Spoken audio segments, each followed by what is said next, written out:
Shalom, shalom. First and foremost, I want to give all praises, glory, and honor to Yahweh Bahasham, Yahweh Shai Bahasham, Rahak Wadash. Double honors to the apostles and elders of Great Millstone. Salutations, much love and respect to you, Akim, out there pushing this word out in truth and sincerity. Now, this lesson is going to be based upon the movie Die Hard 4. Okay, specifically Die Hard 4. And the reason being is because I heard this movie mentioned at the Davos meeting. Someone mentioned it pertaining to cyber security, right? And I went and watched the movie, and this is what you should expect in the times to come. Okay, this is an example of some of the things that will happen in a scenario of an attack on the how would you say it, the cyber attack, okay, which I don't want to say those type of words too much because you don't know what Esau is what kind of words Esau is flagging nowadays. So I'm going to go into what it is, okay, because it's mentioned in the movie, and it says a fire sale is an all-out cyber warfare attack that performs a three-stage systematic attack on a nation's computer infrastructure. Everything is ran by computers nowadays. Okay. It says hackers called it fire sale because everything must go. That operation was used by terrorists, I'll say it like that, mastermind Thomas Gabriel and his group of cyber terrorists. Okay. It says according to Matt Farrell, setting up a fire sale requires sizable resources in addition to the outsourcing of and getting to cooperate a large number of computer specialists into unwittingly giving their encrypted programs and algorithms in order to override the society's technological systems and utilities. And one thing that you notice in that movie is that it was a inside job. They were able to infiltrate. Okay, so these things are what Esau wants to bring order out of chaos, like we always say. Okay, and that's going to lead to massive chaos. An event like that will lead to massive chaos. It says, for which only a select group of black hats are required to put them into effect. And typically at the point of obtaining those specialized encryptions, the attacks orchestrating parties would proceed to eliminate said specialist so as to tie up loose ends. It was a major part of the fourth Die Hard film. Okay, Live Free or Die Hard. That was the name of it, Live Free or Die Hard. Okay, which was Die Hard 4. It says the three stages of a fire sale.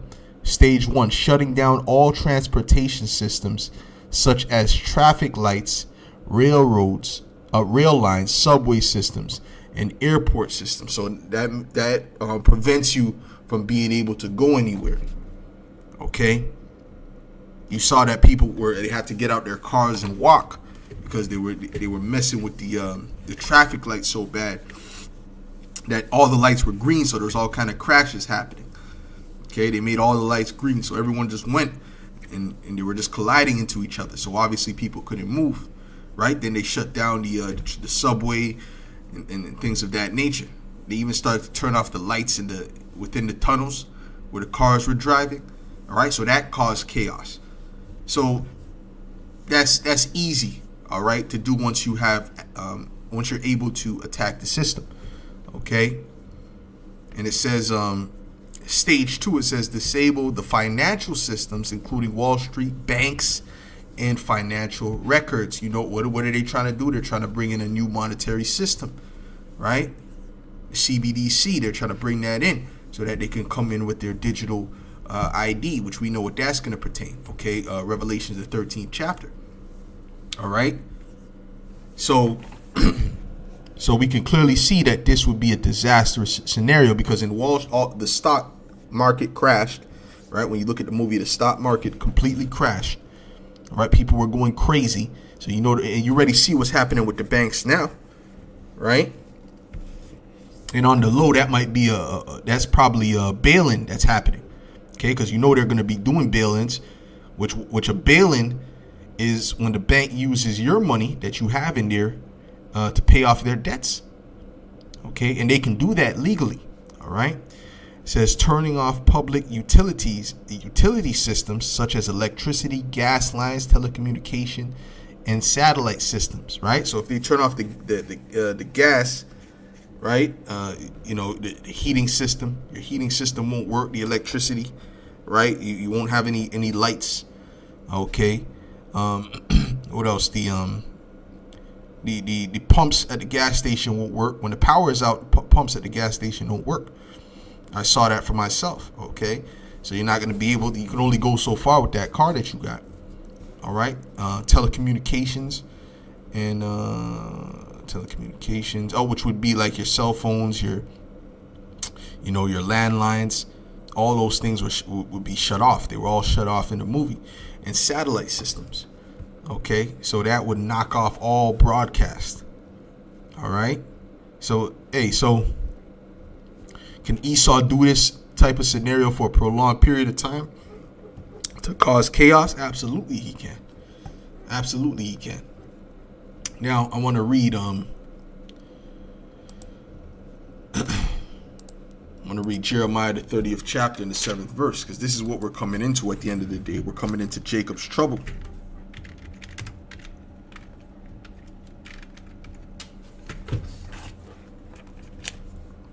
This is Jeremiah 30, and I'll start at verse 5. It says, "For thus saith the Lord, we have heard a voice of trembling, of fear, and not of peace. Ask ye now, and see whether a man doth travail with child. Wherefore do I see every man with his hands on his loins as a woman in travail, and all faces are turned into paleness." Why they turn pale? Because of the fear. You know what kind of fear that's going to cause, man? And chaos that's going to cause? It says, "Alas, for that day is great, so that none is like it. It is even the time of Jacob's trouble, but he shall be saved out of it." Okay, the only one that's going to be delivered out of it is those that are written in the book of life. Everyone is not going to be delivered. Just because you know you're an Israelite doesn't mean you're going to be delivered. Absolutely not. Because you have Israelites still teaching false doctrines. And the scriptures say that the elect will be found with no guile in their mouth. What's guile? False doctrines. All right, you're teaching that the mark is sin. That's a false doctrine right there. You're not going to make it with that doctrine in your mind. Okay, you're not going to make it. All right, that's a strange woman. That means you're not a virgin. Okay, spiritually, because you're dealing with a strange woman. Okay, it says this is Daniel's 12:1. It says, and that's it. And that also means you're not really born again. Okay, it says this is Daniel's 12:1. It says, "And at that time shall Michael stand up, the great prince which standeth for the children of thy people, and there shall be a time of trouble, such as never was since there was a nation." It's going to be so bad, the archangel Michael is going to have to stand up. All right. And us at our camp, the Lord Yahweh B'Shem Yahushai has blessed us to see, multiple angels pass by the camp, man. What we believe in the spirit of angels. It says, "And there shall be a time of trouble, such as never was since there was a nation, even to that same time. And at that time, thy people shall be delivered, every one that shall be found written in the book." Okay, what is that book? The book of life. All right. So everyone that's written in that book is going to be delivered from this time of trouble. This is Amos 5:18. It says, "Woe unto you that desire the day of the Lord. To what end is it for you? The day of the Lord is darkness and not light, as if a man did flee from a lion and a bear met him." All right, and the darkness represents them being in confusion. They're not going to know what to do. When they imagine they shut off the lights, they shut off the phones, they shut off the water, they shut off everything, right? The banking system, everything gets shut down. What are these people going to do? They trust in the government. They lean upon Egypt. You see what I'm saying? So what are they going to do? All right. It says, "Woe unto you that desire the day of the Lord. To what end is it for you? The day of the Lord is darkness and not light." Let me get a couple scriptures here. because these people, they trust in Egypt. I'm going to come back to Amos 5, but I just want to get Isaiah the 30th chapter. You know, it says, woe to the rebellious children, saith the Lord, that take counsel, but not of me, and that cover with a covering, but not of my spirit, that they may add sin to sin, that walk to go down into Egypt for help. You're looking for the government. You're looking for Esau to help you, the devil, and have not asked at my mouth, to strengthen themselves in the strength of Pharaoh, and to trust in the shadow of Egypt. Therefore shall the strength of Egypt be your shame, and the trust in the shadow of Egypt your confusion. You're going to be confused. You're going to be in darkness. That's what it means to be confused. You're going to be in darkness, man. Okay? There's nothing that you're going to be able to do. Okay? You know? And you're going to be looking for understanding in that day. You're going to be looking for answers. You're going to be looking for understanding.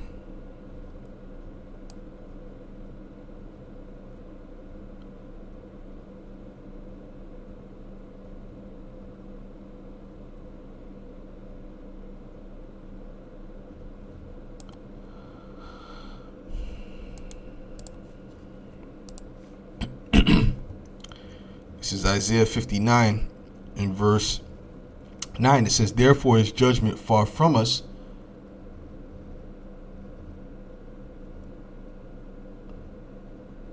Matter of fact, let's go up a bit. This is Isaiah 59 and 7. It says, their feet run to evil, and they make haste to shed innocent blood. Their thoughts are thoughts of iniquity. Wasting and destruction are in their paths. If you're not thinking, if your mind is not cleansed right through the Holy Spirit, then you have thoughts of iniquity. Okay? It says, the way of peace they know not, and there is no judgment in their goings. They have made them crooked paths. Whosoever goeth therein shall not know peace. And a lot of you Israelites are walking in crooked paths. Okay? Because you have not found a straight gate. You have not found you're not singing a new song. Okay?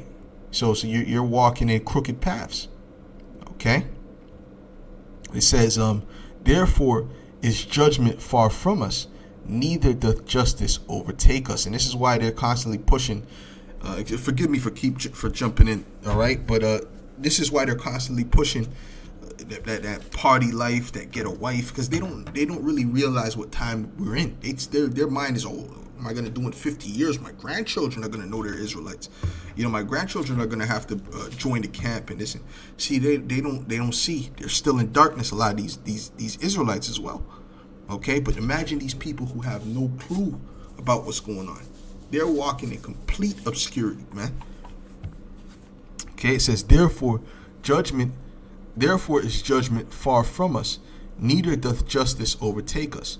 We wait for light, but behold obscurity, for brightness, but we walk in darkness. We grope for the wall like the blind, and we grope as if we had no eyes. Yeah, they don't have eyes. They don't have spiritual eyes to see.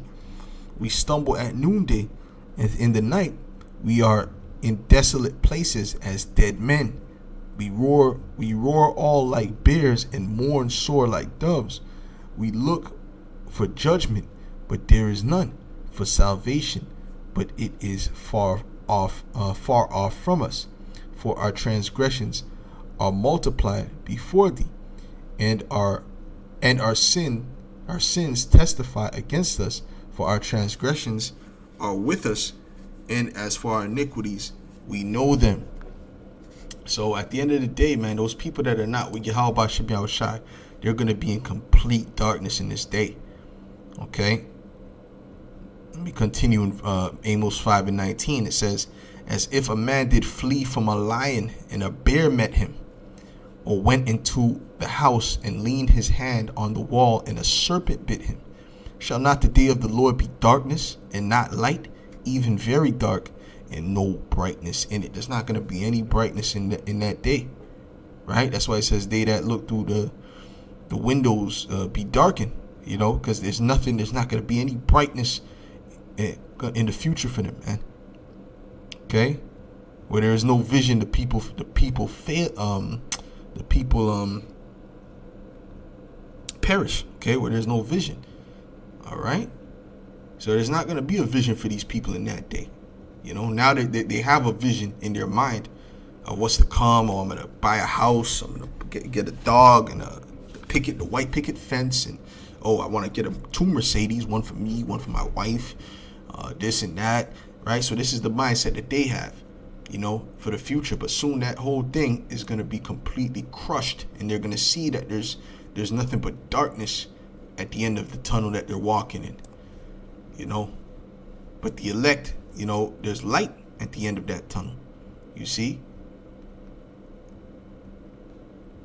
Let me get 2nd Ezra, the 15th chapter. This is 2nd Ezra 15, and I'll start at verse 14. It says, "Woe to the world and them that dwell therein, for the sword in their destruction draweth nigh, and one people shall stand up to fight against another, and swords in their hands." See, when they can't access, when certain things happen, there's going to be people trying to fight tooth and nail to get food, right?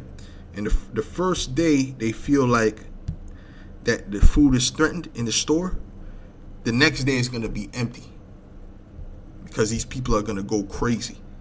Okay, if they feel like the food is threatened, they're going to go completely nuts. All right. And what are they going to do? They're going to ransack the store. They're going to be fighting people to get the last box of Cheerios. Okay. And they put certain people to death. Okay. You see, because it's not going to be a game.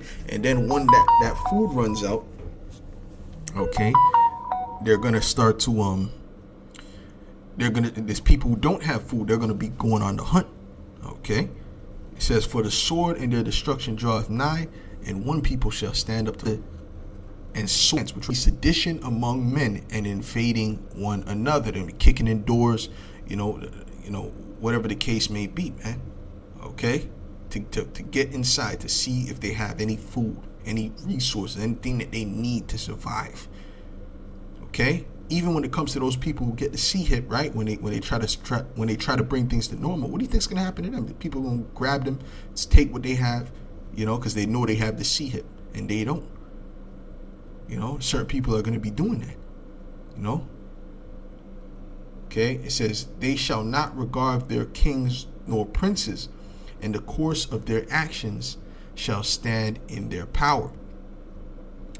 Right? So they're not going to care about what the government has to say or what their prime ministers or anything or presidents have to say.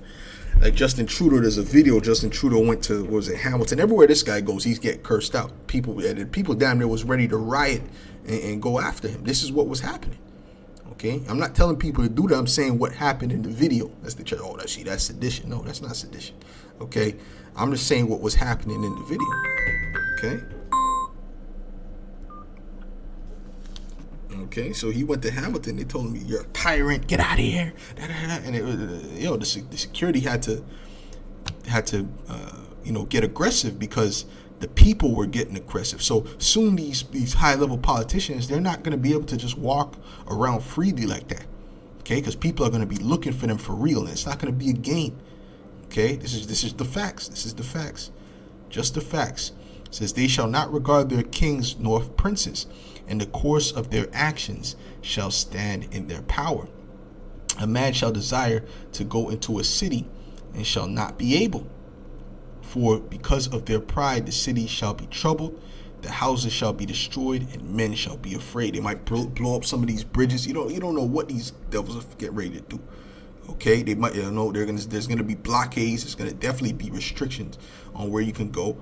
And like I mentioned, one of the first things in this fire sale thing, the first stage is what? Shutting down all transportation systems, such as traffic lights, railroad lines, subway system, and airport systems.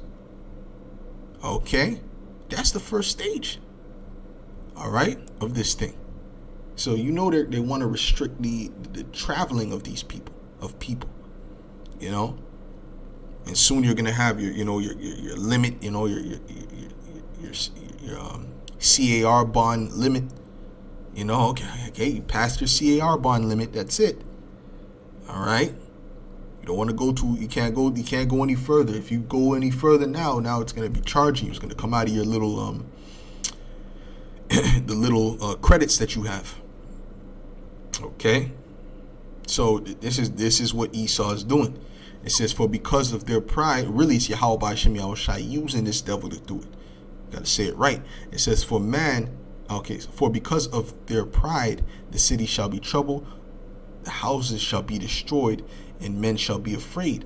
A man shall have no pity upon his neighbor, but shall destroy their houses with the sword, and spoil their goods because of the lack of bread. This is gonna bring a lot of problems, and they know that. They know that the main thing that they need to control is that food, because that food will is going to be a game changer. Okay, the man that was tender among you and delicate among you, his eyes shall be evil towards his brother. Well, that food is definitely going to do that. Okay, it's going to make these. It says that best friends shall fight as enemies and kill one another. This is what's getting ready to happen, man. Okay, and that lack of food is a major thing, man. Okay, it says, and for great tribulation, behold, saith the Most High, I will call together all the kings of the earth. Well, that's going into something else. But that, like I said, that lack of food. Let's jump to 2 Ezra 15 and 57. It says thy children. It says, thy children shall die of hunger, and thou shalt fall through the sword. Thy cities shall be broken down, and all thine shall perish with the sword in the field. They that be in the mountains shall die of hunger. So those that try to go, okay, we're going to leave the city because the city is going to be a terrible place to be. Okay, we're going to go into the mountains. Well, guess what? They're going to die of hunger because they're going to run out of food. All right, and eat their own flesh and go resort to cannibalism and drink their own blood for very hunger of bread and thirst of water. Thou as an unhappy shalt come through the sea. Well, anyways, so that's the bottom line. Okay, so they're gonna be looking for that food in that day. Okay. Looking for that food in that day. They're not going to be able to find it. But what did the Lord say about his elect? What is going to happen to his elect? The men of the Lord, the men that trust in him. They did not put their trust in Egypt. This is Isaiah 65, or their sword, or their own power, or man, or anything of that nature, man, or technology. We put our trust in Yahweh B'Shem Yahushai. This is Isaiah 65 and 11. It says, but ye are they that forsake the Lord, that forget my holy mountain, that prepare a table for that troop is Esau, Edom, and that furnish a drink offering unto that number.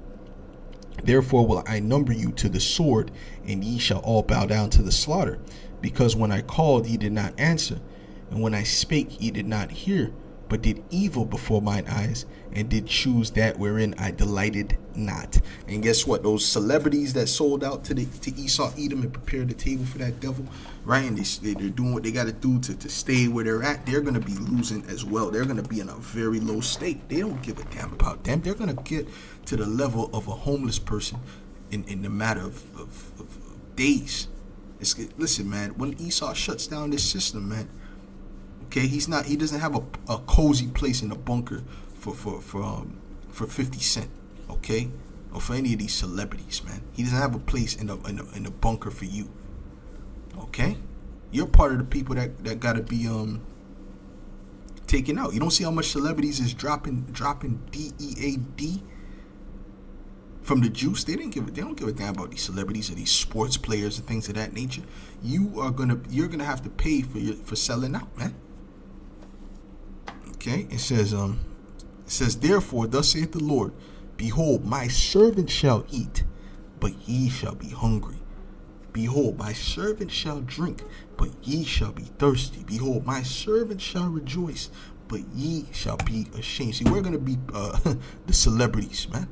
Okay? The Lord said he's going to make a man more precious than fine gold. It's not speaking about those guys that are in darkness, holding their loins like a woman in travail. No, they're going to be scared, man. Okay, although it's better for a woman to get with a man, period, but the men of the Lord are going to be the prized possession, because we're going to be moving like we know where we're going. Like this is not trouble. Like we've been waiting for this. That's how we're going to be moving. Behold, my servant shall sing for joy of heart, but ye shall cry for sorrow of heart, and shall howl for vexation of spirit. And I always say, listen, I had a vision of that. I had a vision of the chaos breaking out, man. Okay, like while I was awake, not a sleeping vision, a awake vision. Okay, had a vision of the zombies. This is before I even, this is when I first heard the truth. Okay, it says, behold, my servants shall sing for joy of heart, but ye shall cry for sorrow of heart, and shall howl for vexation of spirit. Okay, and that's it, man. So at the end of the day, the Lord is going to take care of his. But those that are not with him now, in that time, just stay on that side, okay? Because there's going to be a lot of death on the way. This is Jeremiah 15:3. It says, and I will appoint over them 4 kinds, saith Yahweh, the sword to slay, and the dogs to tear, and the fowls of the heaven, and the beast of the earth to devour and to destroy. That's what the Lord is setting up. Okay? He's setting up.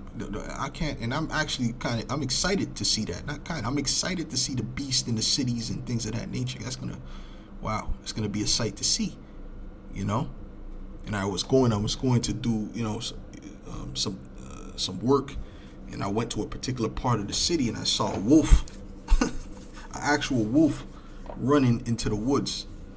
Right, like they had some trees. It wasn't really much of the wood, but it was like some trees, and I was like, "Wow, they know they have wolves out here."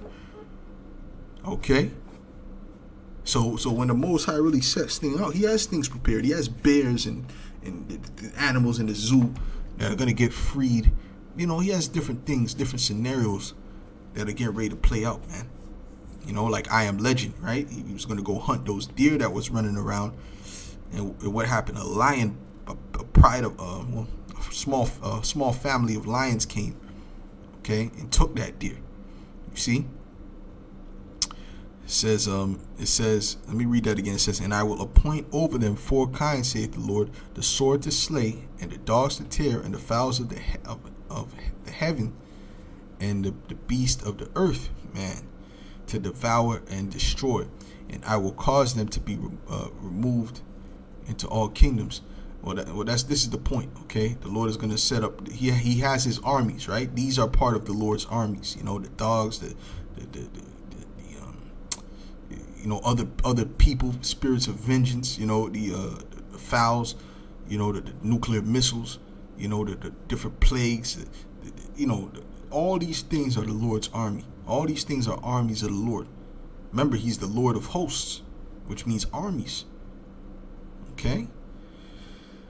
So hey, man, it's about to get real, man. It's about to get real. So I suggest brothers go and watch the movie Die Hard 4 specifically. Die Hard 5 was garbage. I watched that by accident. I watched that because I thought that he mentioned Die Hard 5, and I watched that, so I didn't see anything really spiritual in here. I was like, this is a stupid movie, very corny movie. So don't waste your time watching Die Hard 5. Watch Die Hard 4, because this goes into the things that's getting ready to happen. Okay? And it's no coincidence that he mentioned that at one of the meetings. Okay? The elites know what they're talking about. All right? So with that, Lord's willing, this was edifying to the elect, and I'll say shalom.